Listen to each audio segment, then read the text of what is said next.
Evening, Saturday evening, and I've not been able to get anything done this week as that was finished. I went to a show on a Sunday and it went alright. It was good. Festival of the Dead in Stamford. First time it's been on. Dead car brands no longer with us. It's a good day out. I got sunburned even though it wasn't quite that hot. The next one is the Rover. It's not much to do. It's just MOT work and a few minor repairs. So I'm going to have a quick shuffle around now. I might get a bit done tomorrow, but I'm going to put a video out tonight just as an update of what's going on. Then we'll get on with tomorrow. I've got another one coming out. I'm going to go and do some filming tomorrow involving Wartburg and a few other sort of things we've found locally, so that should be something a little bit different, and we'll go from there.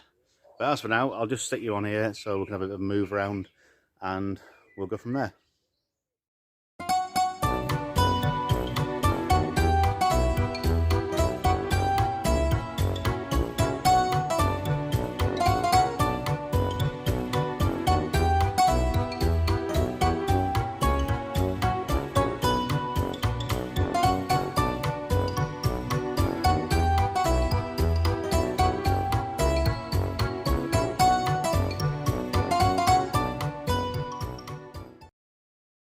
That's how I moved about.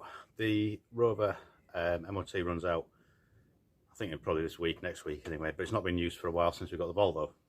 So it's just been sat there. Main reason being, these. The back of the wishbone bushes, they're both knackered. So when you brake, the wheels clunk backwards and forwards. Oh, and that as well. Anti-roll bar link on one side. It's not worn, but the top bushes all perished because cheap rubber these days, aren't they? Yeah, you get these on the back of the suspension lower wishbones, one on each side, obviously, and they press on. The arms mounted on a ball joint in the centre, which obviously allows all the movement. Also allows a lot of movement when these wear and they disintegrate. So every time you accelerate, your wheels pull forward, and every time you brake, they pull. No, the other way around. No, yeah, they pull forward, and then when you brake, they go back, and they're banging like that constantly. It wears the tyres. I have got a pair of tyres for it.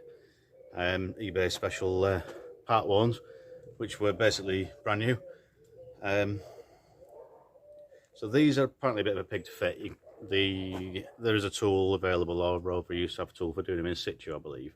However, they're non-existent. So you have to get them in a press and press an awkward L-shaped boomerang through and push that through, and also in the right orientation so that when it's sitting, it's sat nice and level and not under load.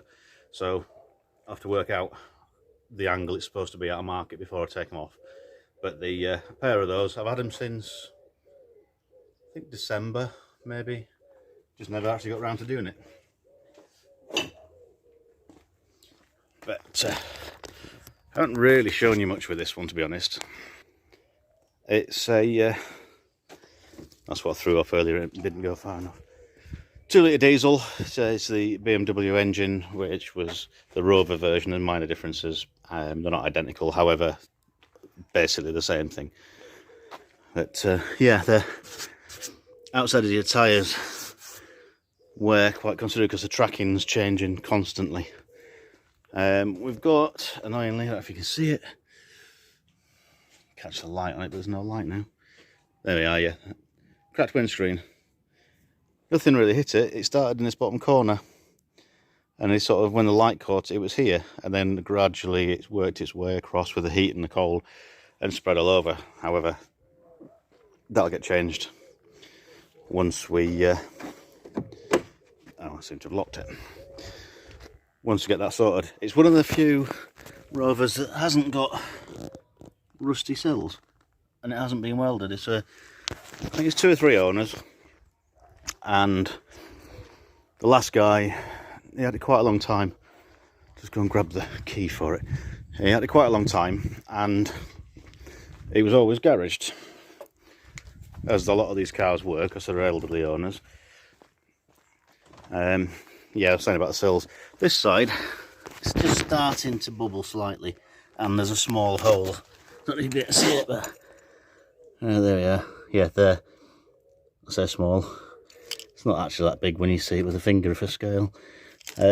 but you can get repair panels for that. I'll cut that all out and replace it.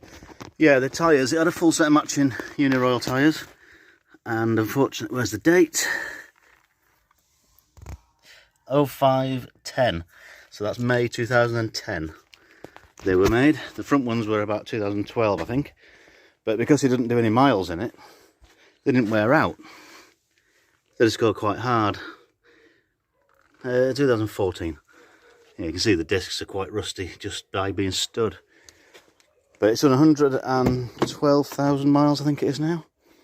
The interior is really good. It's a shame there were a Rover badge on the front that people devalued them so much, because they're actually a bloody good car. The development money that went into these was ridiculous compared to previous cars. I mean, yeah, they're still Rover, British Leyland type quirks, like the peely trim on the door pillars, and the fabric doesn't quite stay stuck on those. But generally, these were probably the best thing Rover ever built in modern times. But the fact the CEO of BMW basically stood up and wrote them off, saying he was going to sell a Rover off, killed the sales for him, because realistically he was going to buy a brand new car that even the company that built them don't want. But yeah, they're two no, I say part worn, but they're basically brand new. They've even still got the moulding marks on the tread, so they didn't do an awful lot. And I think they are, how old are they? Flip it over.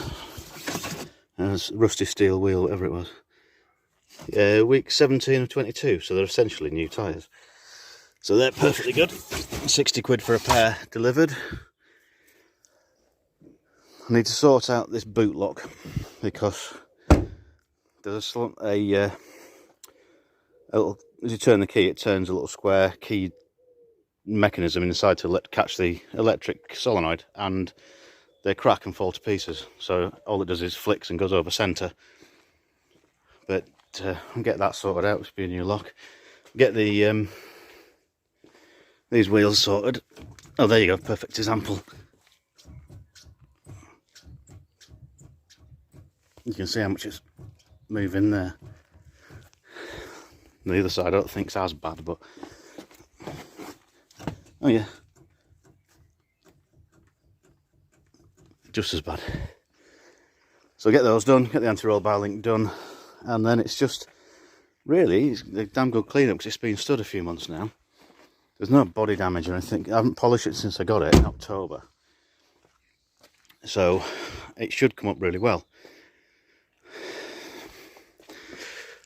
Tiny little dent there, I didn't know before. It might be a stone chip from lawnmowers and things, or just me not seeing it because I haven't polished it yet. But they're a good car. I mean, I bought it as a replacement for Mark 2 Granada, Mark 3 Granada, sorry, to tow the similar retro type caravan. But as a normal car, it's quite small inside. They're quite heavy clutches on them, and that was the main issue with them, because the clutches do get quite heavy on them. You can get a new one, it's about 400 quid, I believe, for a garage to do them, because the dual mass flywheels on these don't fail, like most other cars. So it's literally just gearbox out and put a clutch in. So I may well do that, because it needs an MOT. It's a decent car, it's worth doing. It's got full service history. Even the guy wrote down when he had tyres fitted, how much they were, where he had them fitted, how much fuel they put in, at what mileage, things like that. It's like typical old guy that looked after his car, and it shows.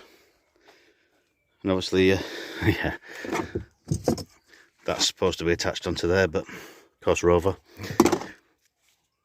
But beyond that, it's a nice car. It's nice to drive it. Motorways, it's fantastic. It'll just sit there all day. Manual, obviously, the diesel version, so you've no major issues with the V6. 1.8 turbo versions are quite quick.